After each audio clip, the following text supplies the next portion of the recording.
நம்மளுடைய தேர்தல் அறிக்கையில் அதுக்கான விளக்கத்தை தெளிவா கொடுப்போம். இந்த பொய்யான தேர்தல் அறிக்கையில நாங்க கொடுக்கவே மாட்டோம். எது நடைக்கு சாத்தியமோ எது உண்மையோ அதை மட்டும்தான் சொல்லுவோம், அதை மட்டும்தான் செய்வோம். கல்வி, ரேஷன், மருத்துவம், குடிநீர், அடிப்படை சாலை வசதி, மின்சாரம்னு, பெண்கள் பாதுகாப்பு, சட்டம் ஒழுங்கம்னு, இந்த மாதிரி அடிப்படை விஷயங்கள்ல நோ காம்ப்ரமைஸ். சிம்பிளா நம்மளுடைய விஷன் என்னன்னு சொல்லணும்னா, ஏழ்மை வறுமை இல்லாத தமிழகம், குடும்ப ஆதிக்கம் இல்லாத தமிழகம், ஊழல் இல்லாத தமிழகம், உண்மையான மக்களாட்சி, மனசாட்சி உள்ள மக்களாட்சி.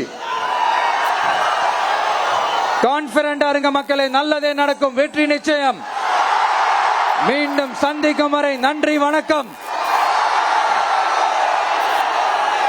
நண்பா, ஒரே ஒரு டவுட், எங்க போனாலும் இது வெறும் சும்மா கூட்டம், ஓட்டு போட மாட்டாங்கன்னு சொல்றாங்க. அப்படியா?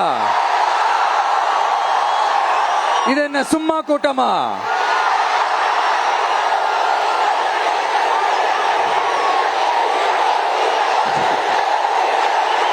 தேங்க்யூ, தேங்க்யூ, கோடான கோடி நன்றிகள். தேங்க்யூ.